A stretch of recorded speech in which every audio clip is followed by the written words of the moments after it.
जय हिंद, नमस्कार, वंदे मातरम सभी स्टूडेंट्स को। आज की क्लास का आपका समय हो चुका है और जो आज की क्लास आपकी रहेगी इसमें हम करेंगे अहमदनगर में जो आर्मी का ओरिजिनल पेपर हुआ था उसका सॉल्यूशन। पूरे 50 प्रश्नों का जो है आपका टेस्ट लगाया जाएगा, जिसमें जीके, जीएस, मैथ्स और रीजनिंग के आपके प्रश्न रहेंगे। आपको पता ही है 15 जीके से, 15 साइंस से, 15 मैथ्स से प्रश्न आते हैं और 5 प्रश्न आपके रीजनिंग से आते हैं। एक बात मैं आपको बता दूं, जो जनरल ड्यूटी और ट्रेड्समैन के स्टूडेंट हैं उनका ऑल इंडिया जो सिलेबस है आर्मी का दोनों का सेम है। तो जिन स्टूडेंट्स के पास जीडी की बुक है वो ट्रेड्समैन के लिए भी तैयारी कर सकते हैं। बार बार स्टूडेंट पूछ रहे हैं कि खासकर कौन सी बुक लें, तो दोनों तैयारी कर सकते हैं बिकॉज सिलेबस जो है पूरा सेम कर रखा है आर्मी ने, तो कोई दिक्कत नहीं है। इंग्लिश हिंदी दोनों लैंग्वेज में यहाँ पे आपको मिलेगा। पीडीएफ इसकी Telegram group Taruna defence academy और ऐप में अपलोड कर दी जा चुकी है, तो डिस्क्रिप्शन में लिंक है, फर्स्ट कमेंट में लिंक है, वहाँ जाकर देखें। चलिए फटाफट से जवाब दीजिए पूरी मेहनत के साथ। देख लीजिए कितना दूध में है कितना पानी में है, ठीक है। पहला प्रश्न है आपके सामने, निम्नलिखित में से कौन सा ओडिशा का पारंपरिक क्षेत्रीय संगीत है? बिल्कुल सी आंसर राइट है यहाँ पे 10 कठिया।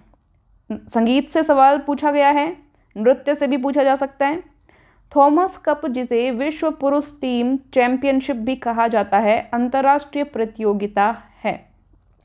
किसकी प्रतियोगिता है आपको बताना है जल्दी से। बिल्कुल बिल्कुल राइट जवाब बैडमिंटन यहाँ पे आपका राइट आंसर होगा। नेक्स्ट क्वेश्चन, एक प्रश्न मैं आपसे करना चाहूँगी। एक बार ओडिसी के बारे में भी प्रश्न पूछा गया था, ठीक है। तो ये ओडिशा का जो है प्रमुख लोक नृत्य है ओडिसी। छऊ का भी पूछा जा चुका है, छऊ का, तो ये आप नोट कर लीजिए। ओडिसी, छऊ, इसके अलावा क्या था, एक सवारी था ना, सवारी, और एक आया। तो ये ओडिशा के प्रमुख लोक नृत्य हैं। क्या है ये? लोक नृत्य हैं, तो इनको नोट कर लीजिए। छऊ और ओडिसी से प्रश्न बन चुका है, तो इस पर आप ध्यान देंगे। नेक्स्ट क्वेश्चन देखिए, बैडमिंटन वाला ही आपका हो ही चुका। ये पॉलिटिक्स से क्वेश्चन आया है। भारतीय संविधान के अनुसार भारत के महान्यायवादी हम कहते हैं अटॉर्नी जनरल को, ठीक है। इसकी नियुक्ति कौन करता है आपको बता देना है। ये भारत सरकार का मुख्य कानूनी सलाहकार होता है और इसकी जो नियुक्ति होती है भारत में ये प्रेसिडेंट करता है, राष्ट्रपति करते हैं, ठीक है। चलिए नेक्स्ट क्वेश्चन, अच्छा क्वेश्चन था ये। किस व्यक्ति ने 1875 में आर्य समाज नामक उस संगठन की स्थापना की थी जिसने हिंदू धर्म में सुधार लाने का प्रयास किया था? हिंदू धर्म में सुधार लाने का प्रयास किया था, आर्य समाज, बता दो जल्दी से फटाफट। बिल्कुल राइट आंसर यहाँ पे होगा आपका दयानंद सरस्वती, स्वामी दयानंद सरस्वती। नेक्स्ट क्वेश्चन, राजा राम मोहन राय ने ब्रह्म समाज की स्थापना की थी, आपको पता ही होगा। निम्न में से किस कलाकार ने पद्म विभूषण और पद्म भूषण पुरस्कार भी जीते हैं, बताएंगे? बिल्कुल राइट आंसर आपका यहाँ पे हो जाता है केजी सुब्रमण्यम। किससे संबंधित है आपको पता होना चाहिए, तो ये मूर्तिकार हैं, मूर्तिकार, ठीक है, और भित्ति चित्रकार भी हैं। नेक्स्ट क्वेश्चन, विश्व मुद्रण स्वतंत्रता दिवस कब मनाया जाता है? विश्व मुद्रण, इंग्लिश में इसको बोलेंगे world press freedom day, celebrate कब किया जाता है? बिल्कुल हाँ जी, 3 मई आपका सही जवाब होगा, B option. Satyarth Prakash, very important question, Satyarth Prakash के लेखक कौन हैं? स्वामी दयानंद सरस्वती, सही जवाब है आपका। लगभग जो है 1874 के आसपास होना चाहिए इसका पुस्तक जो है लिखी गई थी ये, ठीक है। नेक्स्ट प्रश्न है, संस्कृत भाषा में थी ये तो आपको बताइए। श्री दीनानाथ बत्रा का किस क्षेत्र में सर्वाधिक योगदान है? दीनानाथ बत्रा शिक्षा के क्षेत्र में, यस, डी ऑप्शन आपका एजुकेशन राइट हो जाएगा, ठीक है। नेक्स्ट क्वेश्चन, नाहर वन्यजीव अभयारण्य किस जिले में स्थित है? किस जिले में स्थित है नाहर वन्यजीव अभयारण्य? देखो वन्यजीव अभयारण्य और उद्यान से प्रश्न पूछा जाता है। हाँ जी, किस जिले में? हाँ, हरियाणा का रेवाड़ी जिला, हरियाणा का रेवाड़ी जिला, नोट कर लेंगे। देखो जैसे इसमें दीनानाथ बत्रा का पूछा गया है, तो वैसे ही जो करंट जीके उसको थोड़ा सा ध्यान में रखना है आपको। जो व्यक्ति कुछ खास प्रमुख रहा हो या जो सुर्खियों में रहा हो उसको आप देखेंगे कि वो किससे संबंधित है। कोई खेल से संबंधित, यहाँ पे आपको कोई पहलवान का पूछ सकते हैं, कोई धावक का पूछ सकते हैं, आपको प्रश्न पूछा जा सकता है। अगरतला किस राज्य की राजधानी है? इससे पहले हिमाचल की राजधानी पूछी जा चुकी है, उत्तराखंड की पूछी जा चुकी है। अब यहाँ पे अगरतला किस राज्य की राजधानी है, ये प्रश्न आया है, मतलब इस टाइप के प्रश्न आपके आ रहे हैं। बता देंगे, बिल्कुल अगरतला यहाँ पे है त्रिपुरा की। बी ऑप्शन क्या हो जाता है आपका, राइट हो जाता है। मणिपुर राज्य का पूछा जाए यहाँ पे तो मणिपुर की राजधानी है इम्फॉल। क्या है, इम्फॉल। मणिपुर की राजधानी इम्फॉल है। त्रिपुरा की अगरतला हुई गई, लिख देते हैं चलो एक बार, अगरतला। तेलंगाना की हैदराबाद है ये आपकी, अभी के लिए हैदराबाद ही है, ठीक है। पश्चिम बंगाल कोलकाता है आपकी, कलकत्ता, ओके। तो ये इंपॉर्टेंट प्रश्न हो गए आपके। फेसबुक की खोज किसने की थी? जिन स्टूडेंट्स ने पुराने पेपर देखे उनको पता है फेसबुक की खोज, बिल्कुल Mark Zuckerberg. B option right है। नेक्स्ट प्रश्न, युआन किस देश की मुद्रा है? बिल्कुल चीन की मुद्रा है युआन, ठीक है। नेक्स्ट, कोरिया की मुद्रा वोन है, ये क्वेश्चन भी आ चुका है, वोन। हरा सोना किसे कहते हैं? हरा सोना, चाय को, बिल्कुल टी सही जवाब है। नेक्स्ट क्वेश्चन, विक्रमादित्य अवार्ड किसे प्रदान किया जाता है? देखो जो विक्रमादित्य अवार्ड है ये जो सर्वश्रेष्ठ रेफरी होता है उसको दिया जाता है, तो ए ऑप्शन आपका क्या हो जाता है, राइट हो जाता है। हरियाणा सरकार ने शुरू किया था, जैसे एकलव्य अवार्ड वगैरह भी शुरू किए थे, ठीक है। नेक्स्ट क्वेश्चन है यहाँ पे, तुंगभद्रा बांध किस नदी पर बनाया गया है? जवाब देंगे, तुंगभद्रा बांध किस नदी पर बनाया गया है? ऑप्शन है शरावती, कृष्णा, नर्मदा। तो नाम ही आपको पता है तुंगभद्रा बांध है, तो जाहिर सी बात है ये तुंगभद्रा नदी पर बनाया गया है। कौन सी नदी पर? तुंगभद्रा नदी पर बनाया गया है। तो ये कोई भी इसका सही जवाब नहीं होगा, सही जवाब होगा इसका डी, उपयुक्त में से कोई नहीं। तो इस तरह के प्रश्न आपको आने चाहिए, ठीक है। तुंगभद्रा बांध नोट कर लेंगे। कहाँ पे है पूछा जाए तो कर्नाटक। कहाँ पे है? कर्नाटक, मल्लापुरम में, ठीक है। नेक्स्ट प्रश्न देखते हैं। हाँ, तो जीके के 15 प्रश्न हो चुके हैं आपके। 15 में से 12-13 प्रश्न से ऊपर ही सही होने चाहिए, ठीक है, जीके के।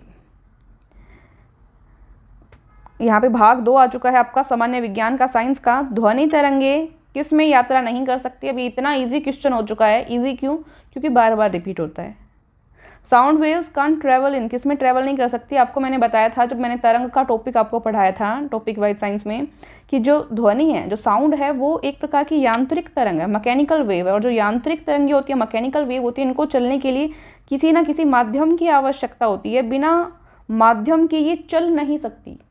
यांत्रिक तरंगे वही तरंगे होती है जिनको चलने के लिए माध्यम चाहिए, कोई ना कोई, चाहे वो सॉलिड हो, चाहे वो लिक्विड फॉर्म हो, चाहे वो वेपर हो, गैस हो, ठीक है। और एक होता है अयांत्रिक तरंग। अयांत्रिक तरंग में क्या होता है कि उनको चलने के लिए कोई भी मीडियम रिक्वायर नहीं होता, ठीक है। यहाँ ध्वनि तरंग वैक्यूम में, वैक्यूम यानी खाली स्थान जहाँ पे कुछ भी नहीं हो, वहाँ पे नहीं चल सकती हैं। तो सी ऑप्शन क्या हो जाएगा, राइट हो जाएगा। वायु में चल सकती है, पानी में चल सकती है, स्टील में भी चल सकती है, ठीक है। खाली जगह पे नहीं चल सकती क्योंकि यांत्रिक तरंग है। नेक्स्ट है, निम्नलिखित कारणों में से किसके कारण बादल आकाश में तैरते हैं? देखो 2-5 मिनट आपको एक्स्ट्रा लग जाए क्लास में, लेकिन फैक्ट्स आपको पता होने चाहिए, ठीक है। बादल किस कारण आकाश में तैरते हैं? बिल्कुल जब इनकी डेंसिटी लो होती है, घनत्व जो होता है निम्न होता है, तब बादल आकाश में तैरते हैं। D option. निम्नलिखित में से किस तत्व में धनायन बनाने की प्रवृत्ति न्यूनतम, न्यूनतम मतलब सबसे कम किस में होती है? तो एल्यूमिनियम का देखते हैं तो ये +3 तक रहता है, ठीक है। जिंक का देखते हैं तो जिंक +2 तक होता है, ठीक है। सोडियम का Na+ तक, और कार्बन, तो सबसे कम किसकी हो जाएगी यहाँ पे? कार्बन, बिल्कुल बी ऑप्शन क्या हो जाता है यहाँ पे आपका, राइट हो जाता है। अब आपसे कोई पूछे धनायन बनाने की प्रवृत्ति, मतलब पॉजिटिव बनना अपने आप में, ये क्या कहलाता है? इलेक्ट्रॉन का त्याग करना। इलेक्ट्रॉन को ऐसे लिखते हैं, इलेक्ट्रॉन का त्याग ही अपने आप में धनायन बनाने की प्रवृत्ति। कौन कितने इलेक्ट्रॉन त्याग सकता है, ठीक है। तो बी ऑप्शन यहाँ पे आपके लिए राइट है, आपको बस यही देखना है। नेक्स्ट है, एसिटिलीन का IUPAC नाम क्या है? एसिटिलीन बताएंगे? बिल्कुल ethyne, ethyne C option right है। सूत्र पूछा जाए तो बिल्कुल C2H2 सूत्र पूछा जा सकता है आपसे। C2H2 कार्बन के 2 अणु, हाइड्रोजन के 2 अणु, मिलकर क्या निर्माण करते हैं, एसिटिलीन का, जिसको हम इथाइन कहते हैं। ये एक एल्कीन है। क्या है, एल्कीन। एल्केन, एल्कीन, एल्काइन पढ़ा है आपने 9th-10th क्लास में, वही एल्कीन है। ये डबल बॉन्ड होता है इसमें, डबल बॉन्ड, 2 बॉन्ड होते हैं, ठीक है, डबल बॉन्ड होता है इसमें। बाकी तो पूरा चीज़ आपको टॉपिक वाइज क्लास में ही समझ आएगा। नेक्स्ट है, खाने वाले सामान्य नमक का रासायनिक नाम क्या होता है। जो नमक है, रासायनिक नाम आपको बताना है। सूत्र भी बता दीजिए जल्दी से। NaCl, अब तो नाम बता ही दोगे आप। Sodium chloride, B option. Next question, इनमें से कौन सा असंपर्क शक्ति का उदाहरण है। असंपर्क मतलब बिना टच हुए, पावर जहाँ पे हो वो नहीं है, आपको बताना नहीं। ध्यान से देख लेना इसमें, वरना प्रश्न गलत हो जाएगा। देखो, घर्षण शक्ति है। घर्षण में क्या होता है, टच होता है। 2 सरफेस है, 2 प्लेन है, प्लेन मतलब सतह है, 2 सतह है, 2 सरफेस है, उनके बीच में घर्षण यानी फ्रिक्शन जो होता है टच होने पर ही होगा। तो यहाँ पे हमें पूछा था असंपर्क शक्ति का उदाहरण नहीं है, तो बी ऑप्शन हमारा क्या हो जाएगा, राइट हो जाएगा। गुरुत्वाकर्षण शक्ति में टच होना ज़रूरी नहीं है।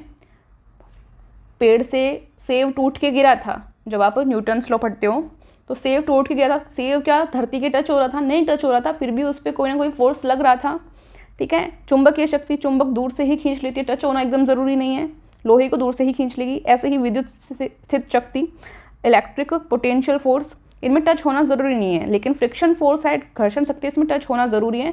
तो ये असंपर्क शक्ति का उदाहरण नहीं है, तो बी ऑप्शन आपका क्या हो जाएगा, राइट हो जाएगा, ठीक है। ये किसका उदाहरण है, संपर्क शक्ति का। संपर्क शक्ति नोट कर लेंगे, ठीक है। नेक्स्ट क्वेश्चन, खून का कौन सा तत्व रोग प्रतिरोधक शक्ति प्रदान करता है। रोग प्रतिरोधक शक्ति कौन लड़ता है, हमारे शरीर का सैनिक कौन होता है, कौन कीटाणुओं से, बाहर से आए हुए रोगाणुओं से लड़ता है, बिल्कुल श्वेत रक्त कणिकाएं, WBC, ठीक है, एंटीबॉडीज निर्माण करती है ये। नेक्स्ट क्वेश्चन, इनमें से कौन सी बीमारी संक्रामक है। कौन सी बीमारी संक्रामक है।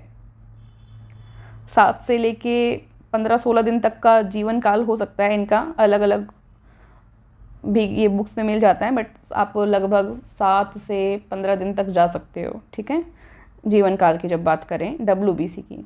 और RBC का जीवन काल पूछा जाता है कई बार, तो RBC का जीवन काल 120 दिन।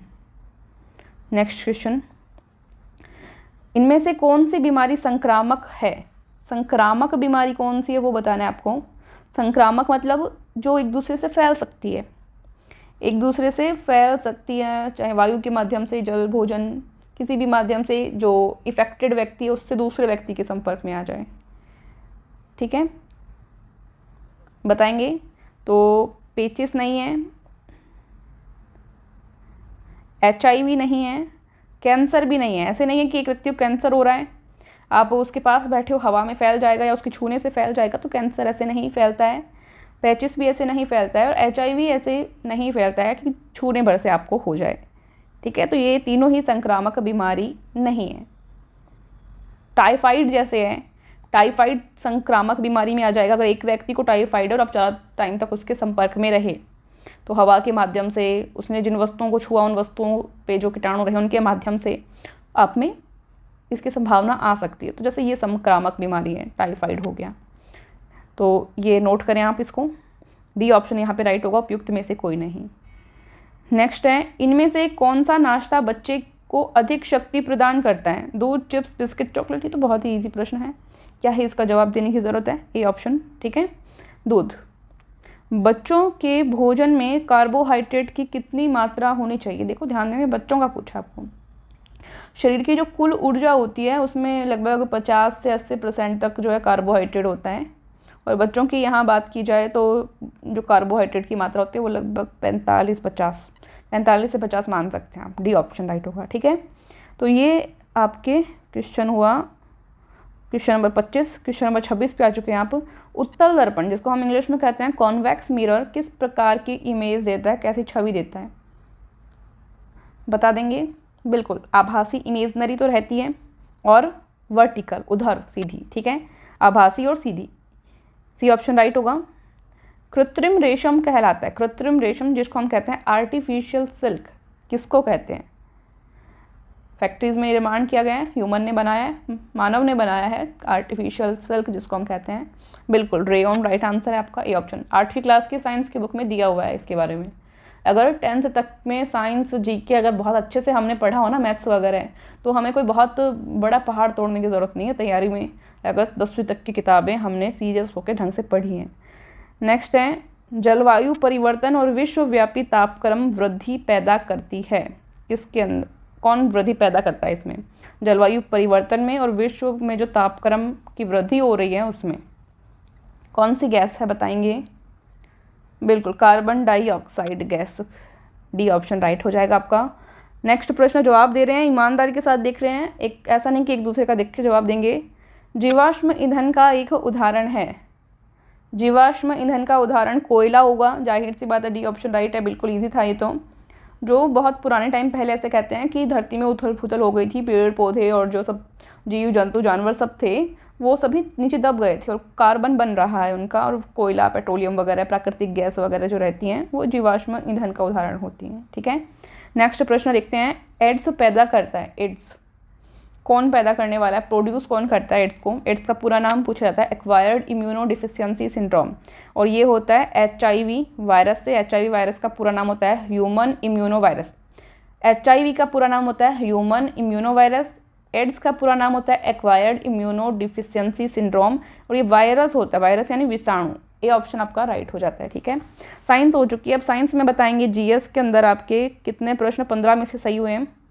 ईजी ही था मेरे हिसाब से तो ये, जैसे पेपर आपके आते हैं उनके अकॉर्डिंग ये ईजी ही था साइंस जो है इसकी। तो साइंस में 13-14 तक प्रश्न आपके सही होने चाहिए थे। गणित देखते हैं किस टाइप की पूछी गई है। कॉपी पेन ले लेंगे सभी। बिल्कुल, ये यहाँ पे आपको एक सीरीज़ दी है, श्रृंखला दी है, और इसमें आपको बताना है कि आगे यहाँ पे क्या संख्या आएगी, ये बताना है आपको। ठीक है, देखते हैं। देखो इसमें 2 तरीके से सीरीज़ चल रही है। एक तो इसमें एक एक ऐड करते जाएंगे नीचे की साइड, +1 किया 2 हो गया, एक छोड़ दो, फिर इसमें +1 किया 3 हो गया, एक छोड़ दीजिए, इसमें +1 किया 4 हो गया, फिर 4 में +1 किया 5 आ गया। ठीक है, एक तो ये नीचे की साइड ऐसे चल रहा है, ऊपर चल रहा है इसमें एक एक बढ़ा के जोड़ता जा रहा है। ये थोड़ा हार्ड सवाल बन सकता है। देखो +3 स्टार्टिंग में ही, फिर ये वाला तो आपका ख़त्म हो ही चुका, ये ख़त्म हो चुका, इसको हटाओ, ये ख़त्म हो चुका, इसको हटा दो, इसको हटा दो, इसको हटा दो, इनके काम आपने कर दिए।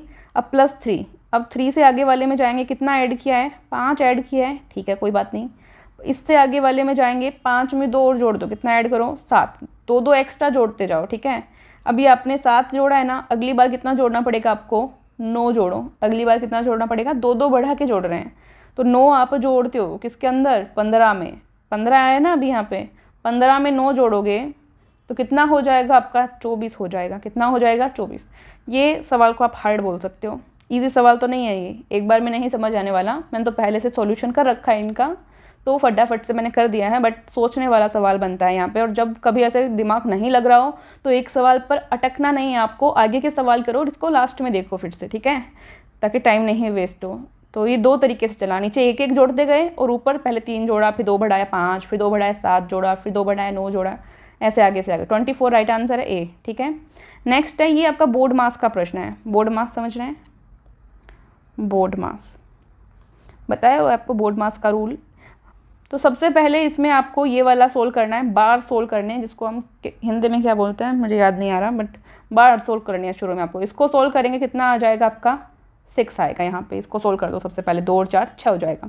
बाकी पूरी जो डिजिट है उसको ऐसे का ऐसे आप लिखेंगे, पूरा ऐसे लिखेंगे आप। ठीक है, 43 - 20 डिवाइड, ये बीच वाला ब्रैकेट है 18 माइनस छोटा ब्रैकेट 16 माइनस 12 डिवाइड, इन दोनों को जोड़ा कितना हो गया? ये 6 हो गया। ठीक है, एक एक स्टेप मैं करूँगी, बिल्कुल 0 से हीरो बनना है हमें। ठीक है, तो एक एक स्टेप करेंगे। अभी नेक्स्ट स्टेप लेंगे, उससे पहले क्या करना है आपको?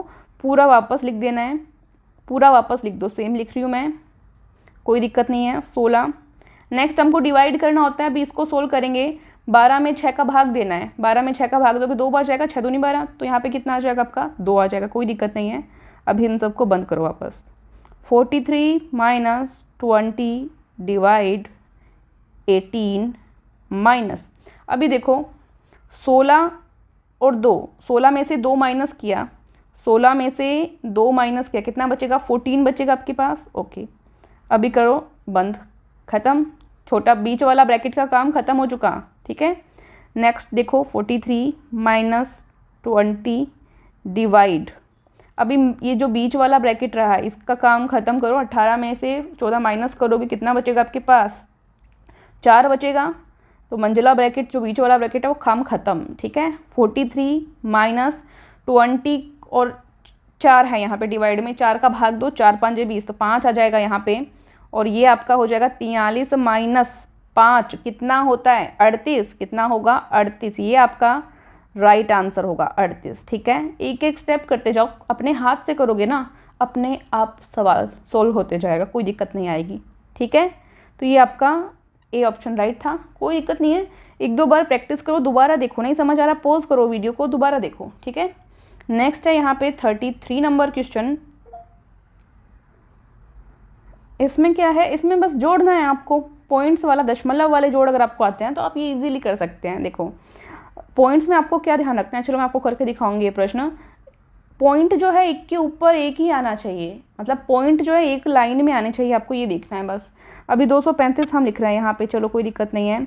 23.5 है तो इसको मैं इस तरह से लिखूँगी 23.5, 2.35 है 2.35, ठीक है, ये हो गया, ये हो गया, ये हो गया। अभी ये ले रही हूँ मैं 0.235, इस तरह से लिखना है, पॉइंट के नीचे पॉइंट आना चाहिए। नेक्स्ट है 0.0235, अभी जोड़ दो इनको, अब क्या करो जोड़ दो, पॉइंट के नीचे पॉइंट आ रहा है, एक लाइन में आ रहा है ना, देखो ये देखो सारे पॉइंट एक लाइन में आ रहा है, दशमलव जो है आपकी। तो इसको सोल्व करो अभी इसको सोल्व करेंगे तो यहाँ पे कुछ नहीं है 5, यहाँ पे 5 6 7 8, ठीक है, ये लाइन ख़त्म, ये लाइन ख़त्म, अभी ये लाइन चल रहा है आपका 5 6 7 8 9 10 की 0 हासिल, यहाँ पे 1 आ गई आपकी, 5 और 1 6, 6 और 2 8 9 10 11, 11 का 1 यहाँ पे 1 हासिल, यहाँ चली जाएगी कैरी जिसको हम बोलते हैं, दशमलव है तो दशमलव लिख रहे हैं, 5 और 1 6 7 8 9 10 11 पे आगे 1 हासिल चला जाएगा, 3 और 1 4 5 6, ठीक है, और आगे ये अकेला क्या बचा है, देखो ये 2 बचा है यहाँ पे, तो ये 2, तो आपका 261.1085, 261.1085 बी ऑप्शन आपका क्या हो जा रहा है, राइट हो जा रहा है, कोई दिक्कत नहीं है।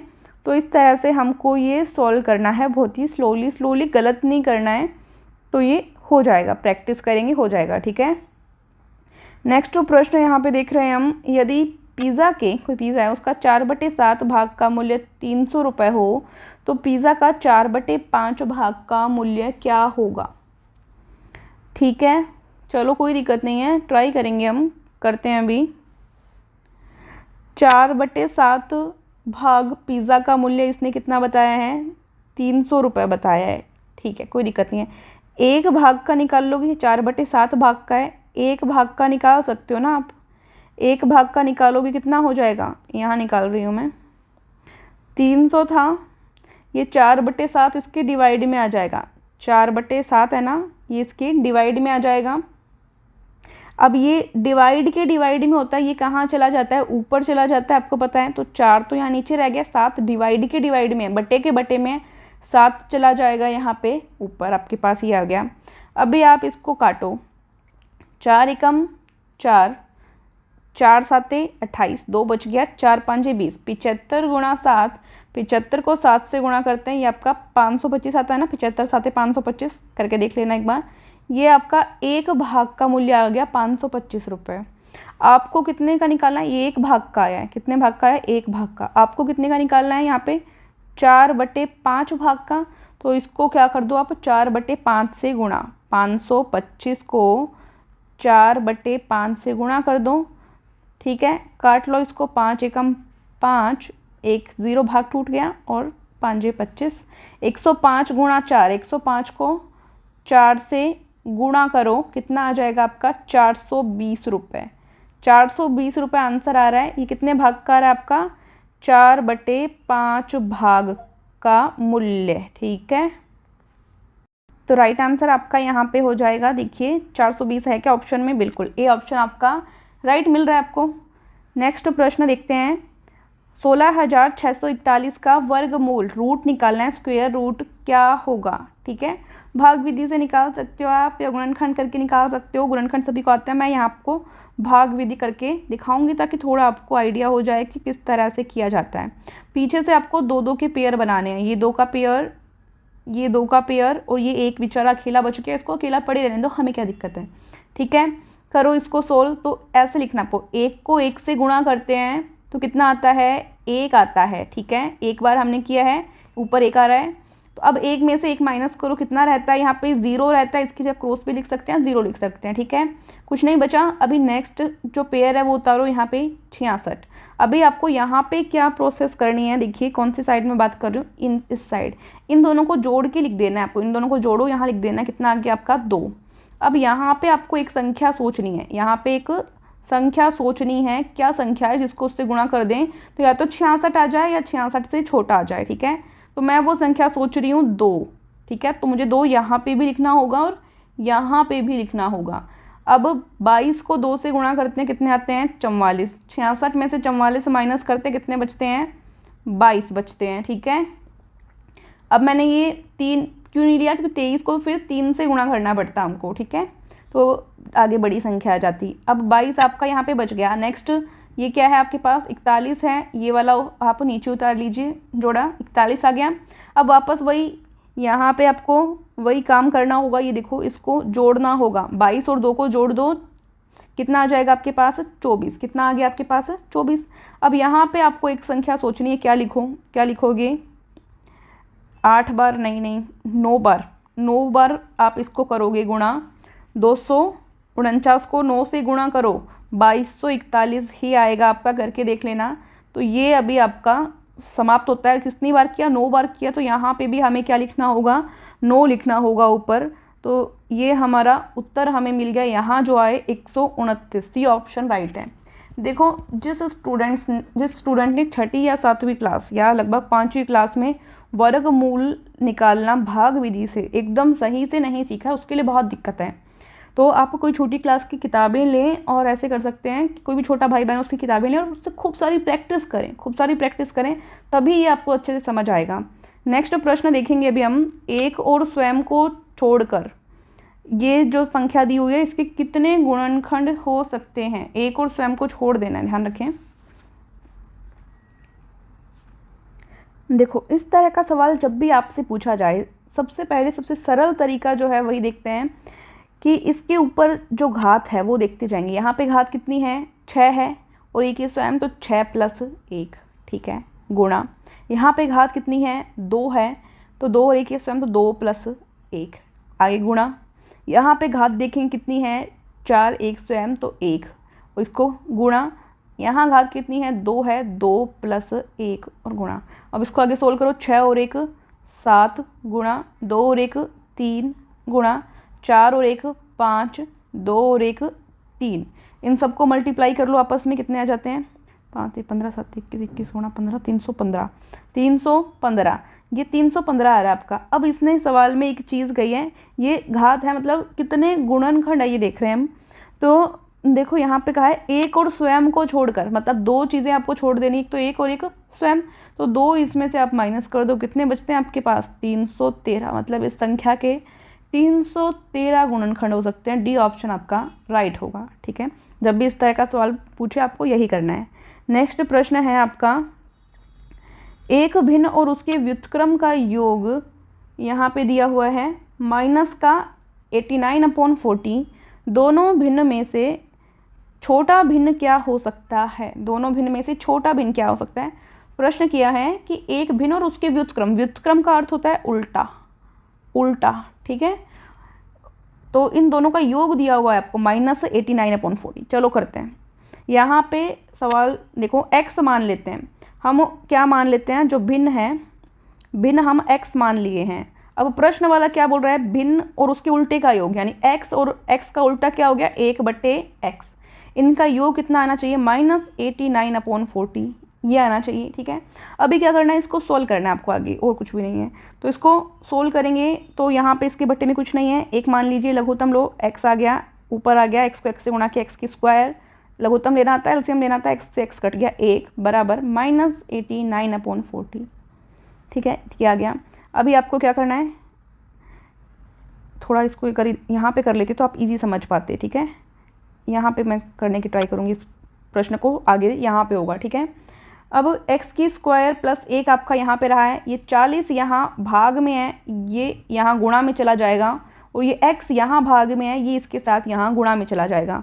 तो 40 को गुणा करेंगे अंदर, बाद में पहले एक बार इस तरह से लिख लेते हैं ताकि सबके समझ में आ जाए। बराबर माइनस का 89 है, ये गुणा हो जाएगा x के साथ। ठीक है, कोई दिक्कत नहीं है। वज्र गुणा इसको हम बोलते हैं, क्या बोलते हैं इसको हम, वज्र गुणा बोलते हैं। इस तरह से गुणा करना, 40 को अंदर गुणा करेंगे तो दोनों से गुणा होगा, 40x² प्लस 40 एकम 40। एक घर में दो बच्चे हैं, दोनों को चीज़ दी जाती है तो 40 दोनों से गुणा हुआ, माइनस का 89x, ये आपका आगे आ गया। ठीक है, ये आपका आगे आ गया। अब इसको एक समीकरण के रूप में हम बनाएंगे, समीकरण में बनाएंगे तो 40x² माइनस का 89 यहाँ आके प्लस का 89x हो जाएगा, और प्लस में क्या है 40 बराबर 0। ठीक है, अब ये द्विघात समीकरण बन गए, इसको हम बोलते हैं द्विघात समीकरण। 8वीं क्लास में बड़े अच्छे तरीके से हमने पढ़ा हुआ है, बहुत ही अच्छे तरीके से हमने पढ़ा हुआ है द्विघात समीकरण कैसे सोल्व करना होता है, इसको बताएंगे। इसमें बस आपको दो चीज़ देखनी होती है कि एक तो यहाँ पे संख्या देखो 40 और 40, इनका गुणा करो, कितना होता है, इनके गुणांकों का गुणा करो। 40 और 40 को गुणा करते हैं तो 4 चौके 16 और 2 0 1600। दो ऐसी संख्याएं सोचो जिनको गुणा करने पर 1600 आ जाएं, और यहाँ पे जो निशान है वो देखना है, प्लस है ना तो जोड़ने पर, और माइनस हो तो माइनस करना है, जोड़ने पर 89 आ जाए। दो ऐसी संख्याएं आपके मन में सोचो, जोड़ने पर 89 आ जाएं, गुणा करने पर 1600 आ जाएं। सोच पाएंगे? बिल्कुल। कौन सी संख्याएं होती है? 64 और 25, 64 और 25, बाकी ऐसे ही रहने दो। और ये जो बीच वाला पोर्शन है ना, ये इसकी जगह जो आपने सोचा है वो लिख दो, 40x² प्लस आपने क्या सोचा 64x है इसके साथ में, तो x लिखना है आपको, प्लस दूसरी संख्या क्या सोची आपने 25x, बिल्कुल, प्लस 40 बराबर 0। ये आपकी दो संख्याएं मिलकर एक संख्या की जगह रख ली। द्विघात समीकरण सोल्व करना सिखा रहे हैं हम यहाँ पे। ठीक है, इस तरह के प्रश्न आते हैं तो आपको इसको ध्यान से देखना है, कोई जल्दीबाजी नहीं है, इजी तरीके से हम सीखेंगे। अब देखो, इन दोनों का जोड़ा बनाओ, इन दोनों का जोड़ा बनाओ, जो कॉमन हो वो कॉमन लो, कॉमन हो वो कॉमन लो। 8 कॉमन आ रहा है और x कॉमन आ रहा है, 8x कॉमन लेंगे हम इसमें से। 8 5 40, 5 बचा, 1x चला गया, 1x बच गया, प्लस 8 को 8 से गुणा करते हैं 64 आता है, 1x बाहर चला ही गया तो ओनली 8 बचेगा। यहाँ पे कॉमन बाहर निकाल दो, जो उभयनिष्ठ है बाहर निकालो। 25x प्लस 40 में से कॉमन क्या आएगा? 5 आ रहा है।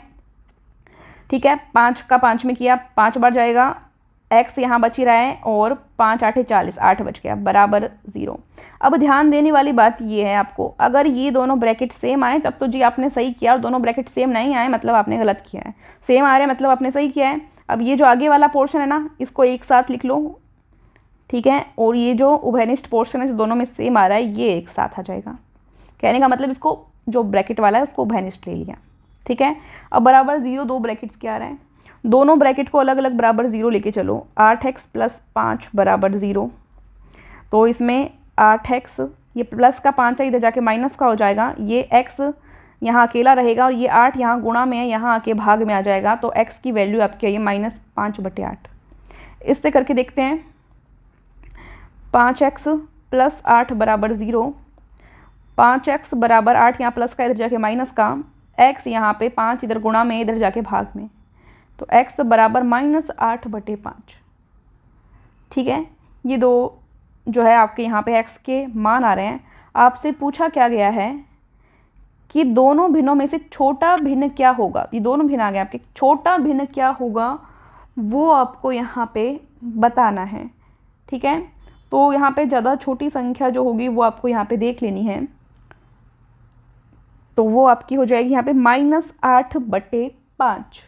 -8/5 ऑप्शन में है क्या? देखो बिल्कुल है, सी ऑप्शन आपका क्या हो जाएगा यहाँ पे सही हो जाएगा, सी ऑप्शन सही हो जाएगा। सवाल थोड़ा बड़ा ज़रूर था बट करने लगोगे तो उत्तर ज़रूर आ जाएगा। नेक्स्ट है, बड़ा भी इसलिए कि एक तो स्क्रीन रिकॉर्डिंग पे लिख रही हूँ और थोड़ा साथ में समझा रही हूँ, आप खुद से करेंगे, आपको इतना वक्त नहीं लगना चाहिए। वह न्यूनतम धनात्मक पूर्णांक x क्या होगा जिसके लिए √130 + x एक पूर्णांक है। x की वैल्यू फाइंड आउट करने एक तरीके से आपको ऐसे मान सकते हैं। 130 में क्या जोड़ें, ऑप्शन के अकॉर्डिंग देख लो ना, ज़्यादा इजी रहेगा। 130 में अगर आप 14 ऐड करते हो कितना होता है 144, और 144 का अंडर रूट कितना होता है 12 होता है ना, जो कि एक पूर्णांक होता है। तो क्या ऐड किया आपने, 14 ऐड किया, आपने ऐड क्या किया 14 ऐड किया, तो डी ऑप्शन आपका क्या हो जाएगा, राइट हो जाएगा। डी ऑप्शन क्या हो जाएगा, राइट हो जाएगा। इंटीजर मतलब पूर्णांक, पूरी संख्या आ जाए अंडर रूट करने के बाद। तो एक्स की जगह हमने क्या मान लिया 14 ऐड किया हमने, डी ऑप्शन राइट है। ठीक है, नेक्स्ट क्वेश्चन है, इन सब का लघुत्तम समापवर्तक निकालना है आपको, एलसीएम जिसको हम बोलते हैं, निकाल देंगे। किस तरह से करते हैं, जब भिन्न आपको दी हुई हो, भिन्न का लसापय कैसे निकालते हैं बताया हुआ है मैंने आपको। भिन्न का एलसीएम कैसे निकालते हैं, ऊपर वाला जो हो उसका एलसीएम, अंश का एलसीएम बटे हर यानी नीचे वाला हर का एचसीएफ मतलब महत्तम समापवर्तक। ठीक है, ये सूत्र रहता है आपका जब भी आपको करना हो। तो अंश क्या हो जाएंगे 11, 33 और 77, इनका एलसीएम निकालो, इनका क्या निकालो एलसीएम 11, 33 और 77, इनका एलसीएम आपका हो जाएगा, वो यहाँ पे आप लिख लेंगे। फिर उसके बाद में जो हर है आपका 20, 50 और 60, 20, 50 और 60, इनका आपको निकालना है एचसीएफ, इनका क्या निकालना है एचसीएफ, वो आप लिख लेंगे और उनको डिवाइड कर देना है, कुछ भी नहीं करना, क्या कर देना है डिवाइड कर देना है। ठीक है, तो सबसे पहले इनका एलसीएम निकालते हम 11, 33 और 77, 11 से डिवाइड कर सकते हैं, 11 एकम 11, 3 बार जाएगा, ये 7 बार जाएगा, 3 से देते हैं, 3 एकम 3, ये 7 से जाएगा 1, 1 और 1, 11 गुणा 3 गुणा 7, 11 गुणा 3 गुणा 7, ये आपका एलसीएम आ रहा है।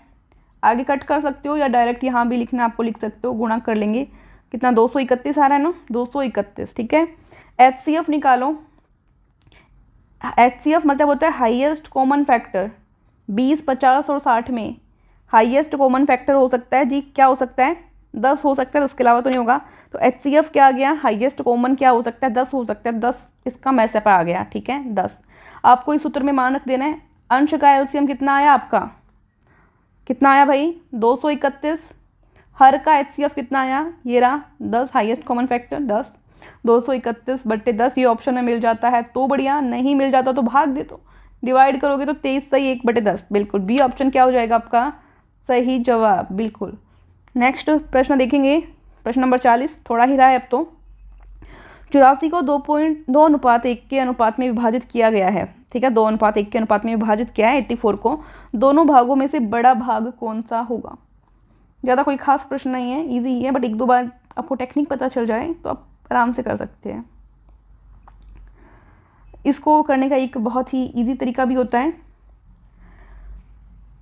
वो क्या होता है कि पहले तो जो अनुपात दिया है अनुपात का कर लो योग, अनुपात का योग, तो 2 + 1 हो जाएगा आपका 3। ठीक है, 84 का निकालना है आपको, तो 84 गुणा नीचे हमेशा आएगा योग, योग कितना हो चुका है 3 हो चुका है। ठीक है, आपको बड़ा भाग निकालना है, बड़े भाग का अनुपात कितना है 2, आपको बड़ा निकालना है ना, बड़े भाग का अनुपात कितना है 2, तो ऊपर लिख दो 2। अब इनको कट कर लो, कोई दिक्कत नहीं है, कट कर लो बस, इसको काटो, 3 एकम 3, 3 दूनी 6, 2 बच जाएंगे, 3 8 24, 28 गुणा 2, 28 दूनी 56, 56 उत्तर आ गया आपका, बी ऑप्शन राइट। बोलो क्या करना पड़ा, कुछ भी नहीं।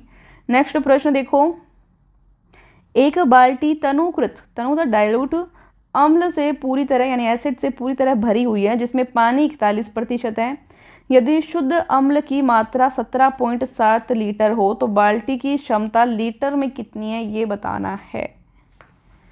सबसे पहले तो आपको ये देखना है कि बाल्टी में पानी की मात्रा कितनी है, बाल्टी में पानी की मात्रा कितनी है, यहाँ पे सवाल करने की ट्राई करो। यहाँ पे सवाल करने की ट्राई करो। बाल्टी में पानी की मात्रा लिखते जाओ। बाल्टी में पानी, बाल्टी में पानी की मात्रा है 41%, लिख लिया, ठीक है। अम्ल की मात्रा देखेंगे, 41% पानी है तो अम्ल कितना बचा, बाल्टी में अम्ल अपने आप में उसमें समान होता है 100%, अपने आप में समान होता है 100% हमेशा। 41% पानी को माइनस कर दो, इसमें से कितना बचा, 59 बचा। 59% अम्ल होना चाहिए, 59% अम्ल होना चाहिए, ठीक है। अब प्रश्न में क्या कहा है कि शुद्ध अम्ल की मात्रा 17.7 लीटर है। प्रश्न में कहा है, मैंने नहीं कहा, प्रश्न में कहा है, लिखो। प्रश्न के अनुसार बाल्टी में, प्रश्न के अनुसार बाल्टी में अम्ल की मात्रा, अम्ल की मात्रा, टाइम लगेगा बट कॉन्सेप्ट क्लियर होना चाहिए, 17.7 लीटर, ये प्रश्न में कह दिया, ठीक है। अब हमारे पास है 59%, हमारे अनुसार बाल्टी में अम्ल, प्रश्न के अनुसार है 17.7 लीटर, दोनों को बराबर रखो। 59% बराबर है 17.7 लीटर, बराबर रखा दोनों को। अब यहाँ से 1% के लिए निकालोगे तो 17.7 बट्टे 59, 1% के लिए हमेशा बट्टे में चला जाता है। हमें निकालना है टोटल, टोटल होता है अपने आप में 100%, तो 17.7 बट्टे 59 गुणा 100, ठीक है।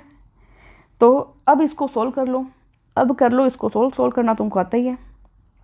पॉइंट हटाओगे एक संख्या के बाद में है, नीचे क्या लग जाएगा, एक बिंदी यानी 10।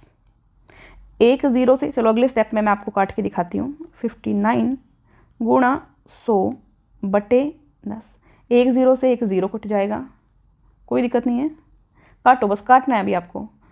अब 177 है, नीचे क्या है 59 है, कितनी बार जा रहा है, 3 बार, 3 बार जा रहा है, 3 बार, और आगे क्या है 10 है, तो 30 लीटर, 30 लीटर उस बाल्टी की क्षमता है, बाल्टी की क्षमता, इतना पानी उसमें आ सकता है, 30 लीटर। ऑप्शन देखें, ये रहा, सी ऑप्शन राइट है। तो इस तरह से जो प्रश्न में दिया है उसके अकॉर्डिंग करते जाओ, आपको कोई नई कहानी नहीं बनानी, ठीक है। 48 व्यक्ति एक कार्य भाग को 7 दिनों में पूरा करते हैं। 48 आदमी हैं, 7 दिन में काम कर लिया, ठीक है, कोई दिक्कत नहीं है तुमको। अब इसी कार्य को 14 व्यक्ति कितने दिनों में पूरा कर पाएंगे। जब भी देखो इस तरह का प्रश्न दिया हो, फटाफट से एक काम कर लिया करो, साइड में इस तरह से एक खाली पेज आपके सामने आएगा। देखो M1 शुरू में आदमी कितने दिए, M1 दिए आपको 48, D1 दिन कितने दिए शुरू में 7 दिन, ठीक है। M2 बाद में आदमी कितने हैं, मैन, बाद में आदमी कितने हैं, मैंस कितने हैं 14 आदमी, ठीक है, 14 आदमी है, आदमी, ठीक है, आदमी, ये आदमी, कोई दिक्कत नहीं है। D2 कितने दिन में काम कर सकते हैं वो आपको निकालना है, फाइंड आउट करना है भाई। सूत्र आपका वही जो पहले बताया था, M1 D1 बराबर M2 D2, यही सूत्र है, इसी से सवाल होंगे, यही सूत्र है, इसी से सवाल होंगे, लिख लीजिए इसको। M1 की वैल्यू लिखो, M1 की वैल्यू कितनी आपकी 48, D1 की वैल्यू लिखो 7, M2 की वैल्यू लिखो 14, D2 की वैल्यू आपको पता नहीं, x मान लो, x मान दो इसको, या फिर D2 भी पड़ा रहने दो, D2 पड़ा रहने दो तो भी कोई दिक्कत नहीं है मुझको। D2 को अकेला करो, बाकी सबको दूसरी साइड, बॉडी गार्ड कौन है इसका 14 है, दूसरी साइड भेजो, गुणा में था भाग में आ गया, D2 अकेला हो गया, काटो इसको, 7 एकम 7, 7 दूनी 14, 48 बट्टे 2, 48 बट्टे 2 D2, दोबारा दो, 2 दूनी 4, 2 चौके 8, कोई दिक्कत नहीं है, 1-2 स्टेप एक्स्ट्रा हो जाए, पर तुम समझने सही से चाहिए। 24 दिन लगेंगे उन लोगों को काम करने में, 14 दिनों को पूरा काम करने में, ये डी ऑप्शन आपका राइट है, डी ऑप्शन राइट है, कोई दिक्कत नहीं है, ये एक सूत्र से सारे काम हो जाएंगे। नेक्स्ट प्रश्न देखोगे, रेलगाड़ी वाला प्रश्न आपका आ चुका है। 63 किलोमीटर प्रति घंटे की चाल से भाग रही एक रेलगाड़ी 8 सेकंड में पोस्ट और एक प्लेटफॉर्म को 28 सेकंड में पार करती है। 8 सेकंड में पोस्ट और एक प्लेटफॉर्म को 28 सेकंड में पार करती है। 8 सेकंड में पोस्ट को पार किया, ओके, और एक प्लेटफॉर्म को पार किया 28 सेकंड में, ठीक है। प्लेटफॉर्म की लंबाई बतानी है आपको, प्लेटफॉर्म की आपको लंबाई बतानी है, कोई दिक्कत नहीं है। देखो पहले तो सवाल करने के लिए जगह बनाओ, जगह बन गई तो सवाल करो। सवाल में चाल दी है, रेलगाड़ी की चाल दी हुई है आपको, कितनी, ये रही 63 किलोमीटर प्रति घंटा। ठीक है, चलो अब ये किलोमीटर प्रति घंटा में इसको मीटर प्रति सेकंड में बदलने के लिए एक ही रूल आपको बताया हुआ है मैंने, 5/18 से गुणा कर दो। किलोमीटर प्रति घंटा को मीटर प्रति सेकंड में बदलने के लिए 5/18 से गुणा करो सीधा। ठीक है, काटो इसको, कितना आ जाएगा 35/2, 35/2 और 3 से काट लो, 3 में 18, 3 दूनी 6, 3 एकम 3, वापस काट लो, 3 तिया 9, 3 7 21, 7 को 5 से गुणा किया, 7 5 35/2 आ गया ना, कोई दिक्कत नहीं है। चलो नेक्स्ट है, ये आपका आ गया यहाँ पे चाल आ चुकी है आपकी। अब आपको क्या याद करनी है, दूरी देखनी है। आपको क्या देखनी है, दूरी। सबसे पहले पोस्ट को पार करने की दूरी, पोस्ट को पार करने की दूरी आपको देखनी है। दूरी का सूत्र आपको पता है, क्या होता है, चाल गुणा समय, यही होता है, चाल गुणा समय। चाल आ चुकी 35/2 है, चाल आ चुकी 35/2। समय इसने दिया हुआ है यहाँ पे पोस्ट को पार करने के लिए 8 सेकंड। 8 काटो, काटने वाला काम कर लिया करो। 2 एकम 2, 2 चौके 8, 35 चौके 140, बिल्कुल 140 मीटर में है तो मीटर, दूरी मीटर में है। ठीक है, ये पोस्ट का आ गया। अभी आपको कौन सा करना है, प्लेटफॉर्म वाला, प्लेटफॉर्म का देखना है आपको। प्लेटफॉर्म का देखोगे, दूरी देखना है ना आपको, दूरी या लंबाई जो भी आपका है। ठीक है, कैसे, वही सूत्र, चाल गुणा समय, चाल गुणा समय। देखो स्क्रीन पे लिखने में दिक्कत आ रही है, वरना मेरी राइटिंग इतनी गंदी है नहीं। चाल गुणा समय 35/2 गुणा समय कितना है 28 सेकंड, प्लेटफॉर्म को पार करने का 28 सेकंड है। काटो, काटो भाई, 2 एकम 2, 2 एकम 2, 2 चौके 8, 35 गुणा 14, 35 गुणा 14, ये आ गई आपकी कितनी, 490 होता है ना, 490। ठीक है, अब इसके अंदर एक चीज़ है, आपको देखो थोड़ी सी मेन बात ये आपको ध्यान में रखनी है कि इसमें एक पोस्ट भी थी, पोस्ट भी थी, और प्लस में जो प्लेटफॉर्म की दूरी है उसको x मान लो एक बार, तो पोस्ट प्लस x, पोस्ट की आपने निकाल ली, पोस्ट को पार करने की दूरी आपने निकाल ली कितनी, 140, 140 प्लस में रहता है x, तो ये बराबर आएगा 140 प्लस x के, ये बराबर आएगा 140 प्लस x के। आपको x की वैल्यू निकालनी है तो 490, 140 यहाँ प्लस में है, यहाँ जाके माइनस में हो जाएगा, और x बराबर, अब 490 में से 140 माइनस कर दोगे 350 मीटर। ये आपकी प्लेटफॉर्म की लंबाई आ गई, प्लेटफॉर्म की लंबाई या प्लेटफॉर्म को पार करने में लगी दूरी 350 मीटर। कहाँ पे है, ये रहा, बी ऑप्शन आपका क्या हो जाएगा, बिल्कुल राइट हो जाएगा। ठीक है, नेक्स्ट प्रश्न यहाँ पे आपके सामने है, 22 वर्ष पूर्व रघु की आयु शामिक की आयु से 5 गुना अधिक थी। अब 8 वर्ष पश्चात शामिक की आयु रघु की आयु से 1/2 हो गई। रघु की वर्तमान आयु क्या है, ये आपको बताना है। चलिए प्रश्न कीजिए। पहले तो वर्तमान में आयु माननी है आपको, रघु की आयु मान लो और शामिल की आयु मान लो। ये है रघु, ये है शामिल। वर्तमान देखना है आपको, वर्तमान, वर्तमान में रघु की आयु x मान लो, शामिल की y मान लो। ठीक है, x वर्ष और y वर्ष। चलो अब आपको क्या देखना है, 22 वर्ष पहले की दी हुई है ना, तो 22 वर्ष पहले। आज अगर मैं 25 साल की हूँ तो 22 वर्ष पहले निकालने के लिए तुम 25 में से 22 घटाओगे ना, तो यहाँ पे आज अगर x है, 22 साल पहले निकालनी है तो x माइनस 22 वर्ष, ये आयु हो गई। ठीक है, रघु की। शामिल की निकालेंगे तो y माइनस 22 वर्ष, ये आयु हो गई किसकी, शामिल की। अब प्रश्न के अनुसार क्या है, प्रश्नानुसार, प्रश्न में क्या कहा है वो देखो।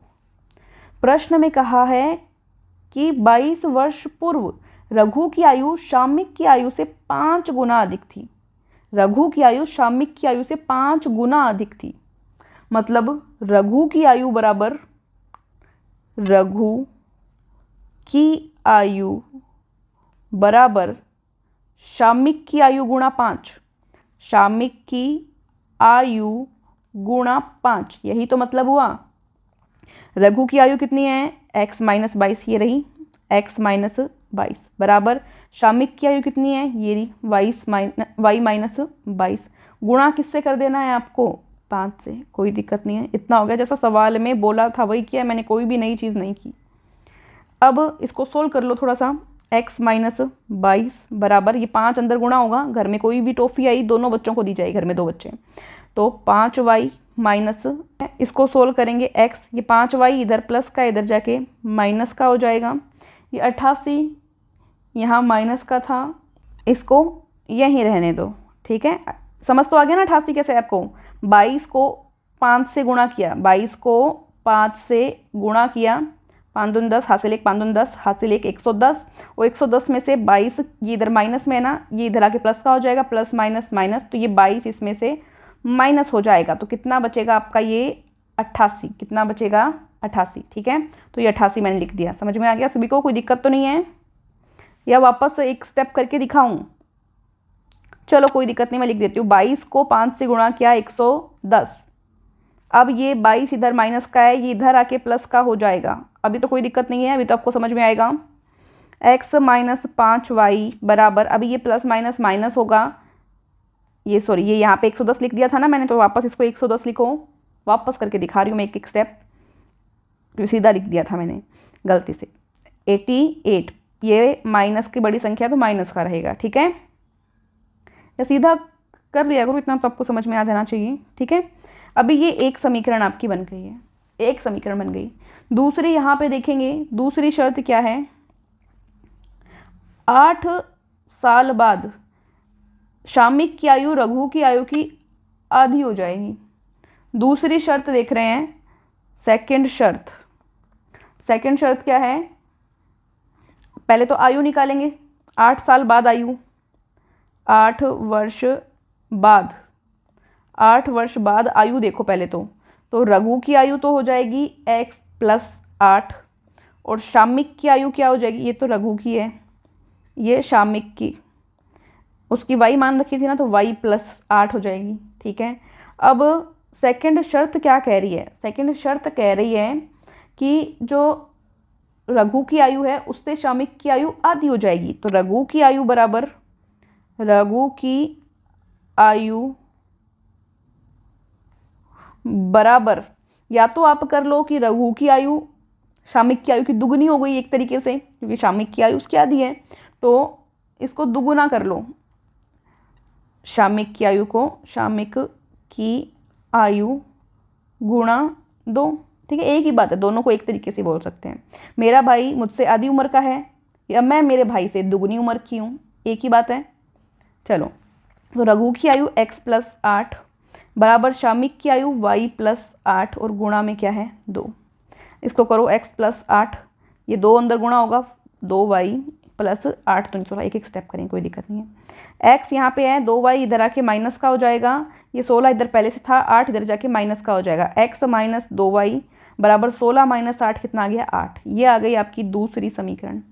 एक समीकरण वो आ गई आपकी, एक समीकरण ये आ गई, 2 समीकरण बन गई। दोनों समीकरण को हम विलोपन विधि से हल कर सकते हैं, ठीक है। चलो मैं हल करके भी आपको दिखाती हूँ।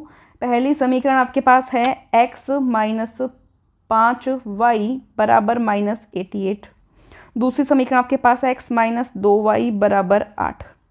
इसको सोल्व करना है, ओरिजिनल पेपर का प्रश्न है भाई, ये माइनस चिन्ह चेंज कर दिए, माइनस प्लस माइनस, ठीक है, ये कट गया, यहाँ ये 5y माइनस का 2y प्लस का, तो माइनस का बड़ा है तो 3y बच जाएगा, बराबर ये दोनों माइनस माइनस के आपस में जुड़ जाएंगे, तो ये 88 और 8 ये हो जाएगा आपका 96, कितना हो जाएगा 96, वो भी किसका माइनस का, माइनस से माइनस कट के आपको y की वैल्यू निकालनी है, तो 96/3, इसको काटेंगे 3 तिया 9, 3 दूनी 6, y का मान 32 आ गया, y का मान आपका 32 आ गया। y किसका मान है, y किसका मान है, y है शामिक की आयु, किसकी है, शामिक की आयु। अब कोई भी एक समीकरण में वैल्यू रखो। समीकरण यहाँ पे आपके पास है ये वाली समीकरण ले लो एक बार।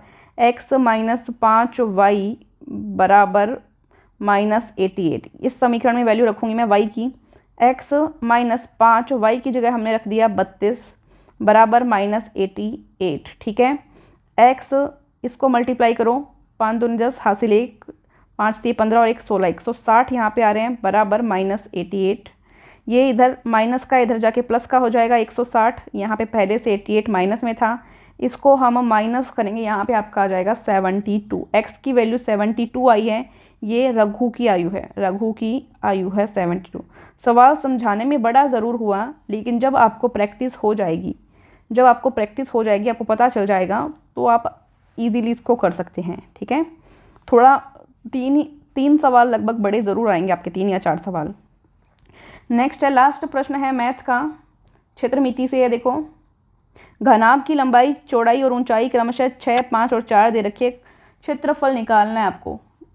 सूत्र क्या होता है क्षेत्रफल का? 2 गुणा LB plus BH plus HL, यही सूत्र है। L मतलब लंबाई, B मतलब चौड़ाई है, H मतलब हाइट। ठीक है, मान रखो 2, L का मान 6, B का मान, इनके बीच में कोई निशान नहीं है, मतलब गुणा का निशान है। B का मान 5 प्लस B का मान 5, H का मान कितना है 4 प्लस H का मान 4, L का मान 6। सोल्व कर दो। 2 6 5 30, 5 चौके 20 प्लस 6 चौके 24। जोड़ दो इनको, जोड़ेंगे कितना? 74 आ रहा है क्या? 74 को 2 से गुणा करेंगे 148 सेंटीमीटर स्क्वायर में होगा। ध्यान रखो, स्क्वायर में होता है क्षेत्रफल, या फिर इसको वर्ग सेंटीमीटर भी आप बोल सकते हो। कहाँ पे है? सी ऑप्शन राइट है। ठीक है, तो ये आपके मैथ के सवाल हो गए। अब आपका रीजनिंग का सवाल आपको करना है। ठीक है, ये आपके रीजनिंग के प्रश्न हैं। उस विकल्प का चयन करें जो तीसरे पद से उसी प्रकार संबंधित है जिस प्रकार दूसरा पद पहले पद से। कार का ड्राइवर से संबंध है। हवाई जहाज का क्या होता है? पायलट होता है, आपको पता ही है। सी ऑप्शन राइट है। नेक्स्ट है, राज हर दिन सुबह की सैर के लिए जाता है। वह अपने घर से, डायरेक्शन वाला सवाल है, साथ साथ करना पड़ेगा। डायरेक्शन वाला सवाल है, साथ साथ करो। अपने घर से, पहले तो आपको चलो मैं बता देती हूँ, पूर्व पश्चिम किस साइड होता है। यहाँ आपका होता है पूर्व, यहाँ आपका होता है पश्चिम, ऊपर की साइड उत्तर लिखेंगे आप, इधर की साइड नीचे आप दक्षिण। ठीक है, ये आपकी दिशा हो गई। अपने घर से 15 मीटर उत्तर की ओर, ये मान लीजिए इसका घर है। यहाँ से 15 मीटर उत्तर की ओर, उत्तर ऊपर है, 15 मीटर चला। ठीक है, चल गया। अब वो दाएं मुड़ रहा है, दाएं इस साइड है उसका, दाएं मुड़ रहा है और 27 मीटर चलता है। 27 मीटर चल गया दाएं मुड़कर। ठीक है, चल गया। अब वह फिर से दाएं मुड़ता है। अब उसका दायां हाथ किस साइड होगा? नीचे की साइड होगा। फिर से दाएं मुड़ता है, 45 मीटर चलता है। कितना चल गया? 45 मीटर चल गया। ठीक है, फिर क्या करता है? बाएं मुड़ता है। अब वो इस साइड है, अब उसका मुंह इस साइड है।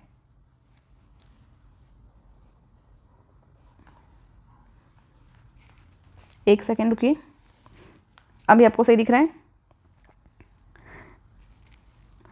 अब बाएं मुड़ गया। बाएं किस साइड है इसका? इस साइड होगा बाएं इसका। ठीक है, फेस ध्यान में रखिए। और 5 मीटर चला। कितने मीटर चला? 5 मीटर। 5 मीटर चला। अब बताना है कि पार्क उसके घर से, यहाँ पे पार्क है, पार्क तक पहुँच जाता है। पार्क उसके घर से किस दिशा में है? पार्क बताना है किस दिशा में। उसका घर तो हो गया ये, और पार्क हो गया, देखो कलर चेंज करो एक बार। उसका घर तो हो गया ये हो गया पार्क। इसके घर से इस साइड है, इस साइड है। मैंने आपको बताया कि यहाँ तो एकदम पूर्व, यहाँ एकदम दक्षिण, यही दिशा बताई है। पूर्व और दक्षिण के बीच में है, पूर्व और दक्षिण के बीच में, मतलब दक्षिण पूर्व, दक्षिण पूर्व। बी ऑप्शन आपका क्या हो जाएगा? राइट हो जाएगा। बी ऑप्शन क्या हो जाएगा? राइट, बिल्कुल। नेक्स्ट प्रश्न देखेंगे, चलो देखते हैं। किसी कोड भाषा में इसको ये लिखा जाता है, इसको ये लिखा जाता है, तो लेविस को क्या लिखा जाएगा? ठीक है, चलो देखते हैं। देखिए, एम के अंदर अगर मैं 2 ऐड कर दूं तो ओ आ जाएगा। ई के अंदर 2 ऐड कर दूं तो एफ जी, ठीक है। ए के अंदर 2 ऐड करते हैं तो सी आता है, 2 ऐड किया है। जी के अंदर 2 ऐड करते हैं तो आई आता है। आर के अंदर एस टी 2 ऐड करते ही टी आता है। और ई के अंदर 2 ऐड करते ही जी आता है, एफ जी। ठीक है, मतलब 2 ऐड किया है आपने, 2 क्या किया है, ऐड किया है। अब यहाँ पे आपको एल देखना है, एल में 2 जोड़ोगे, एल में, इसको थोड़ा छोटा करते हैं पेन को।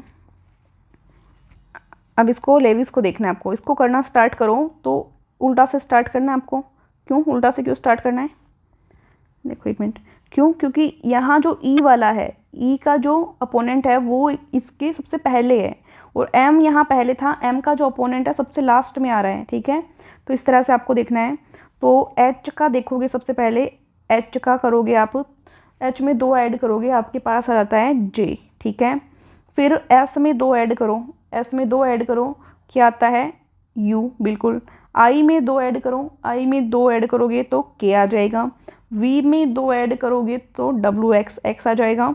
ए में 2 ऐड करोगे तो बी सी, सी आ जाएगा आपके पास। एल में 2 ऐड करोगे तो एम एन, एन आ जाएगा आपके पास। तो J U K X C N, J U K X C N, D option में मिल रहा है कि आपको, डी ऑप्शन आपका सही हो जाएगा। ठीक है, नेक्स्ट प्रश्न देखेंगे आप।